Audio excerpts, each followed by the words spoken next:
요한복음 9장 26절에서 30절의 말씀 우리 한 목소리로 함께 읽겠습니다. 시작. 그들이 이르되 그 사람이 내게 무엇을 하였느냐?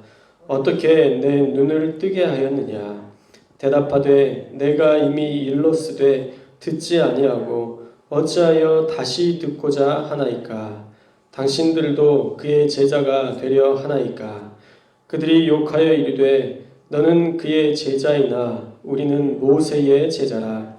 하나님이 모세에게는 말씀하신 줄을 우리가 알거니와 이 사람은 어디서 왔는지 알지 못하노라. 그 사람이 대답하여 이르되 이상하다. 이 사람이 내 눈을 뜨게 하였으되 당신들은 그가 어디서 왔는지 알지 못하는도다. 아멘.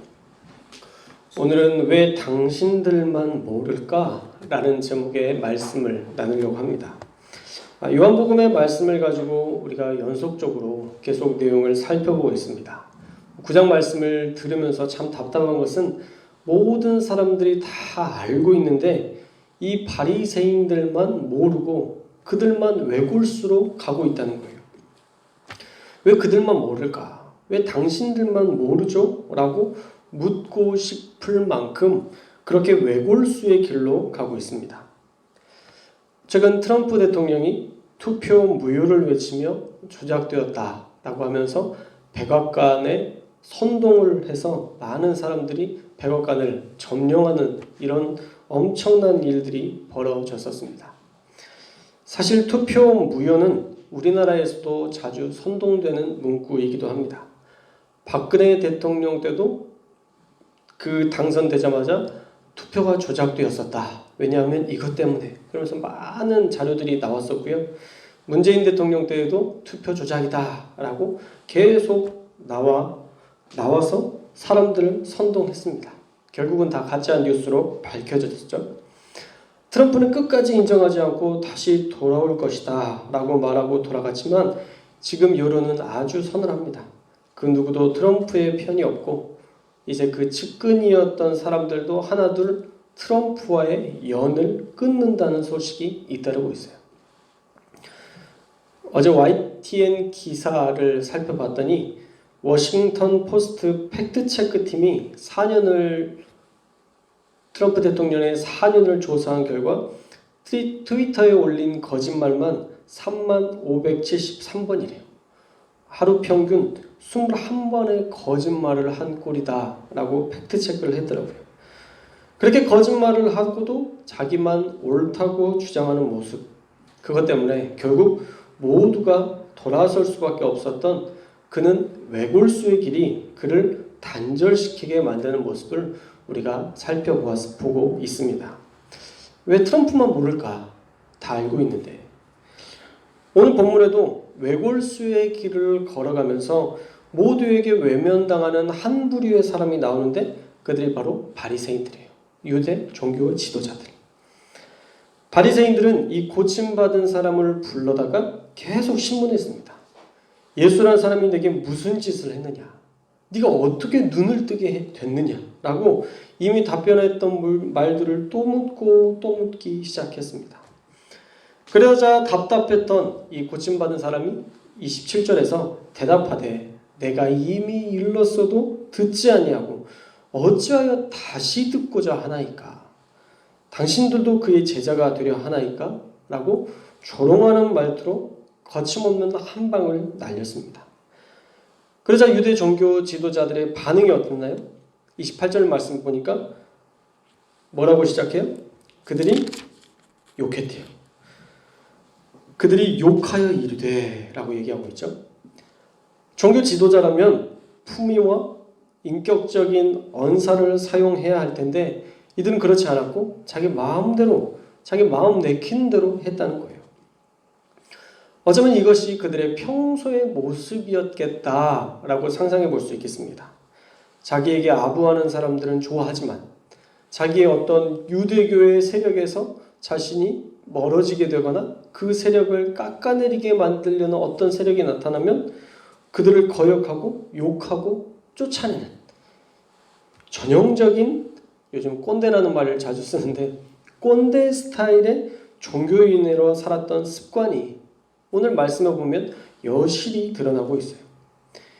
그들이 욕하면서 그 고침받은 사람에게 너는 예수의 제자이지만 우리는 모세의 제자다. 하나님이 모세에게는 말씀하셨지만 이 예수란 사람은 어디서 왔는지 우리가 그 출신도 모른다 라고 예수님을 깎아내리기 시작해요. 분명 이들은 예수님이 갈릴리 출신이라는 것을 알았습니다. 또 요한복음에서 예전에 살펴봤을 때 사마리아 출신의 사람이라고 조롱하기도 했어요. 너는 사마리아 출신의 사람 아니냐? 갈릴리 출신인 걸 알았으면서도 사마리아 출신 아니야? 라고 조롱을 했다는 것이죠. 오늘 말씀에서는 내가 그가 어디서 왔는지 알지 못한다 라는 말은 예수님을 향해서 조롱하는 말이에요. 족보도 없는 사람이다. 예수님은 족보도 없는 사람이야 라고 조롱하고 무시하는 발언이라는 것이죠. 이 바리새인들은 예수님에 대해서 정말 진지하게 알아보려고 하지도 않았고 그저 유대교에 금을 내는 사람이라고 믿고 예수님을 그냥 죽이려만 했다라는 거예요. 예수님에 대해서 적대 감정만 품었습니다. 들을 마음도 없고 오직 죽이려고만 했어요. 그냥 싫은 거예요. 미운 거예요. 뭔가 바리새인들 지금 자기 유대인들보다 어떤 훨씬 더 인기 있고 많은 사람들이 그를 믿고 따르고 세례받으러 가니까 싫은 거예요. 그러자 이 고침받은 사람이 30절에 이렇게 말씀합니다. 우리 30절 말씀 함께 읽겠습니다. 30절 말씀 시작. 그 사람이 대답하여 이르되 이상하다. 이 사람이 내 눈을 뜨게 하였으니 당신들은 그가 어디서 왔는지 알지 못하는도다. 아멘. 자, 이 고침받은 사람의 입장에서는 이상하다라고 말할 수밖에 없을 거예요. 물론 그 뒤의 내용을 보면 더 분명한 내용도 있지만 저는 그냥 그의 인생을 봤을 때 이상하다.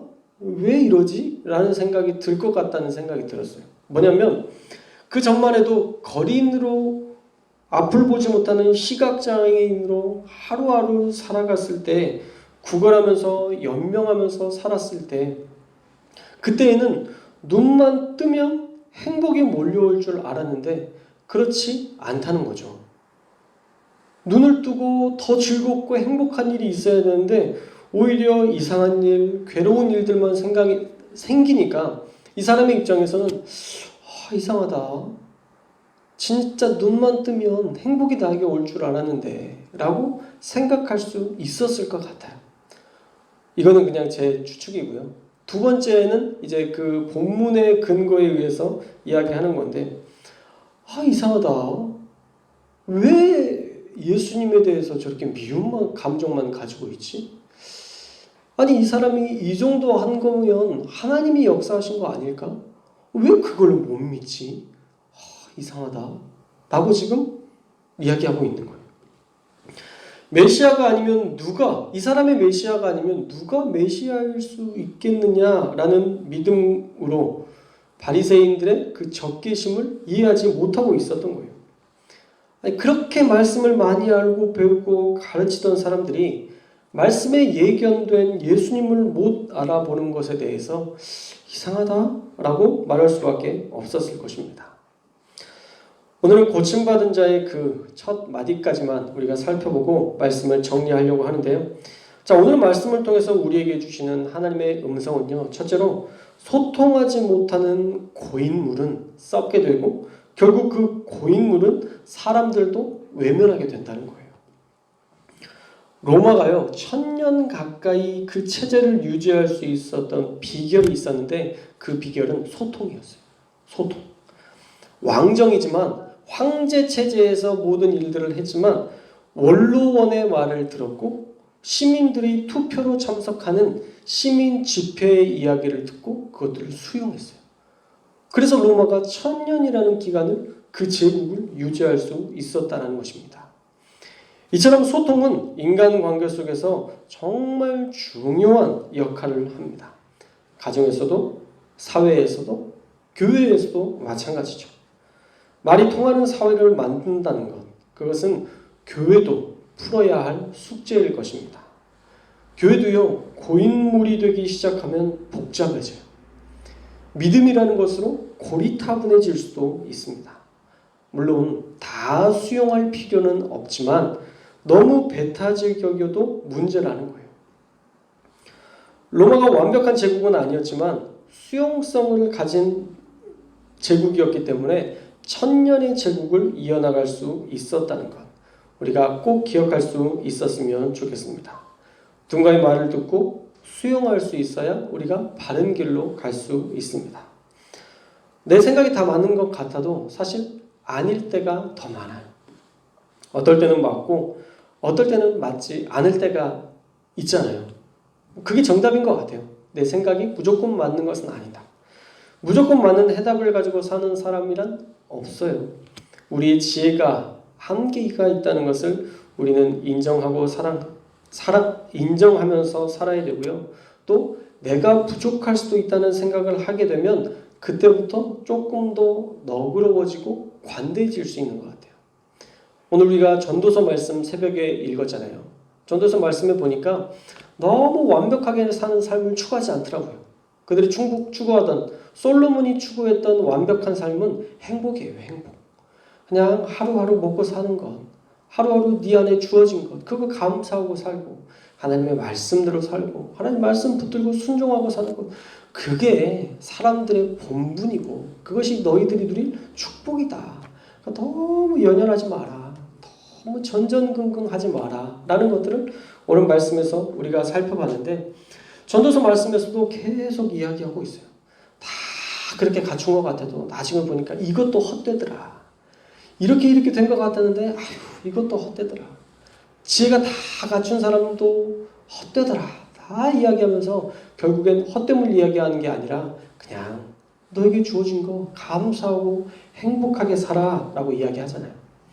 우리가 그 하루하루 주어진 것들을 감사하면서 행복하게 살면 되는 거예요. 그러나 우리가 남의 이야기를 듣고 수용하는 훈련들도 해야죠. 꼭 해야 됩니다. 그렇다고 모든 말을 들으라는 것은 아니에요. 우리가 그것도 분별할 수 있어야 돼요. 우리가 어떤 사람의 말을 듣고 마음에 상처를 받거나 마음에 무거운 생각을 가지고 두려운 마음을 가지고 우리가 다른 사람들의 말 때문에 넘어지거나 상처받아서는 안 돼요. 우리가 상처받을 말이라면 빨리 버려야 돼요. 빨리. 그것이 나에게 계속 상처가 되고 무거운 짐이 된다면 빨리 버리셔야 돼요. 그거는 하나님이 우리에게 주신 마음이 아니에요. 그래서 여러분들이 늘 분별하셔야 됩니다. 이 말 들었을 때 내가 마음이 아프고 상처가 되고 너무 이게 괴롭다. 그러면 하나님이 주신 마음일까 사단이 주는 마음일까 여러분이 딱 분별하셔야 돼요. 그래서 사단이 주는 마음이다. 그러면 이렇게 딱 모아서 쓰레기통에 딱 버려버려요. 그거 여러분들이 붙잡고 있어봤자 아프기만 해요. 깨진 유리를 잘 모아서 언젠가는 붙겠지. 그러면서 여러분들 잘 모아다가 가슴에 품고 있다고 생각해보세요. 사람이 건드릴 때마다 찔려요. 피나요. 아파요. 그 쓰레기 유리 조각은요. 빨리 버리는 게 답이에요. 여러분이 누구에게 들었든지 상관없어요. 누구에게 들었든지 그 말이 계속 아프고 상처가 되고 괴로운 말이라면 그것은 하나님이 주신 말씀이 아니에요. 그래서 그걸 빨리 버려야 돼요. 하나님, 이 말이 나에게 계속 상처가 되니까 하나님 이거는 제가 버리게 해주세요. 바로 버리는 거예요.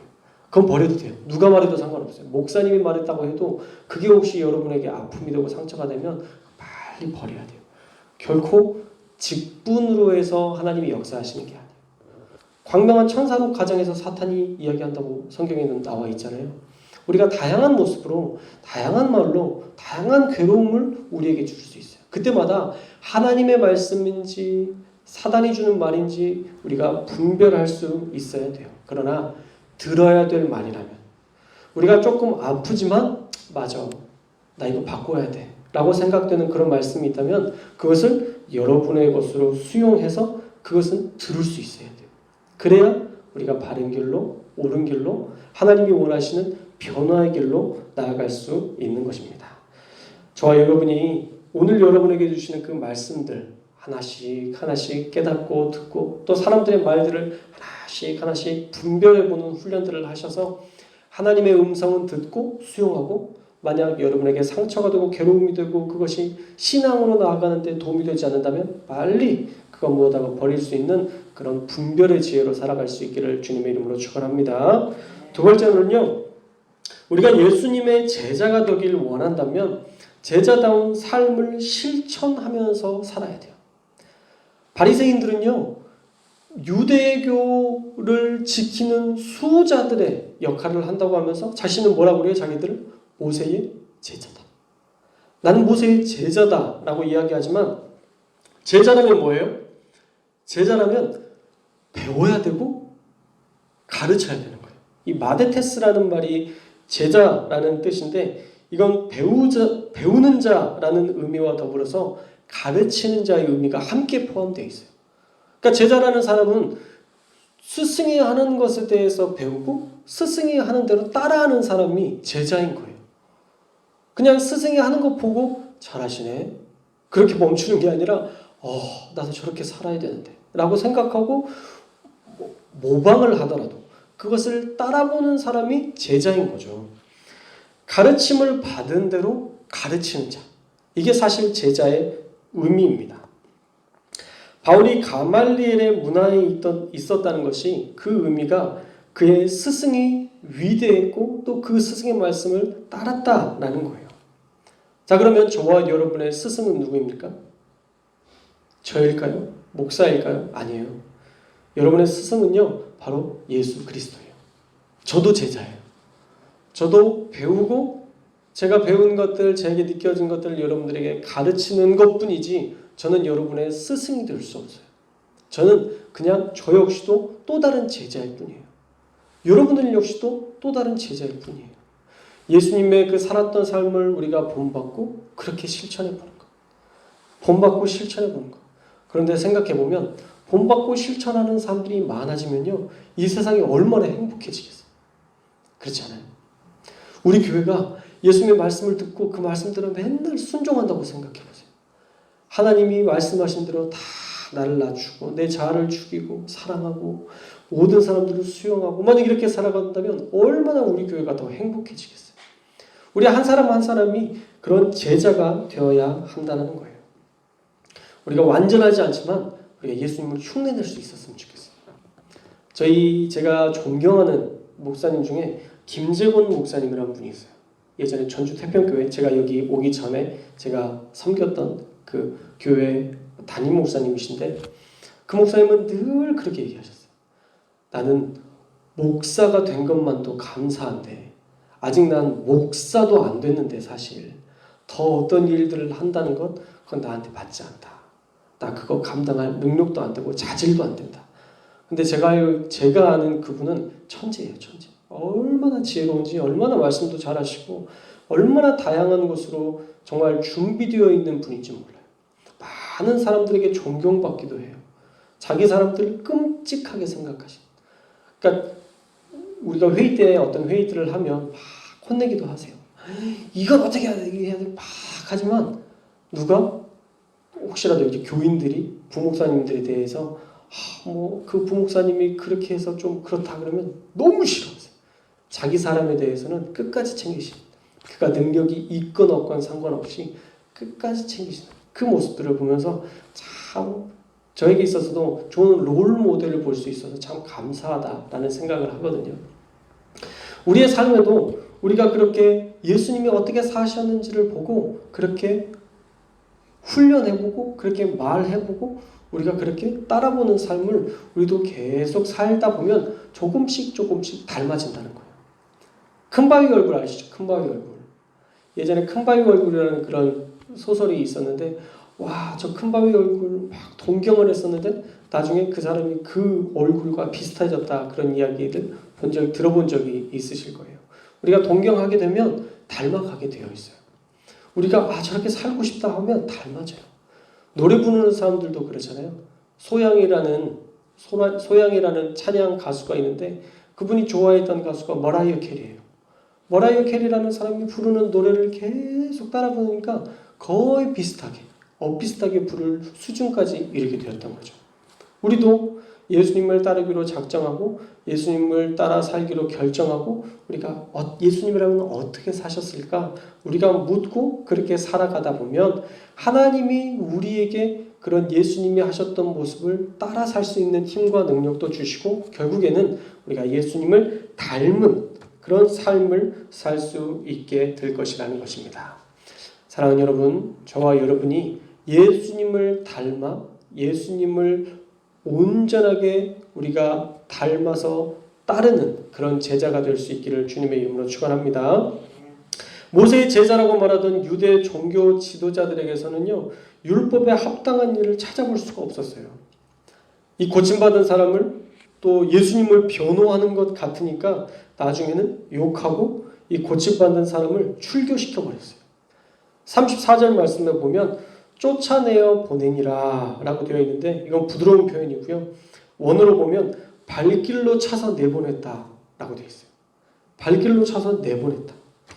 율법 중심이 사랑이라는 것을 이 바리새인들은 알았지만 비종교인다운 행동들만 하는 것을 보면 그들은 하나님께 전혀 배운 것도 없고 가르칠 만한 자격도 없는 자들이었다는 것이죠.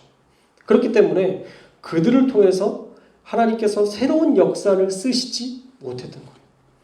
새로운 예수님의 12 제자를 세우고 가장 연약하고 가장 힘없는 배움도 없는 그 12사람을 세워서 전세계 열방 선교의 그 중요한 도구로 그들을 쓰셨다는 거예요. 말씀을 많이 알고 있는 바리새인들이 아니라. 그래서 사랑하는 여러분, 우리가 진짜 제자가 되어야 돼요. 그러니까 예수님의 성품을 닮아가고 예수님의 인격이 나의 인격이 되는 그런 예수님의 제자로 살아갈 수 있기를 주님의 이름으로 축원합니다. 그렇지 않으면 가짜가 돼요.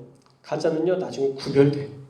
알곡과 가라지는 반드시 걸러냅니다. 양과 염소는요 반드시 구별돼요. 비슷해 보이지만 전혀 다른 거예요. 알곡과 가라지는 전혀 다른 겁니다. 저와 여러분이 예수님을 믿는 진짜가 되어서 예수님께 인정받고 사랑받고 축복받고 또 축복을 나누는 귀한 믿음을 가진 제자로 살아갈 수 있기를 주님의 이름으로 축원합니다.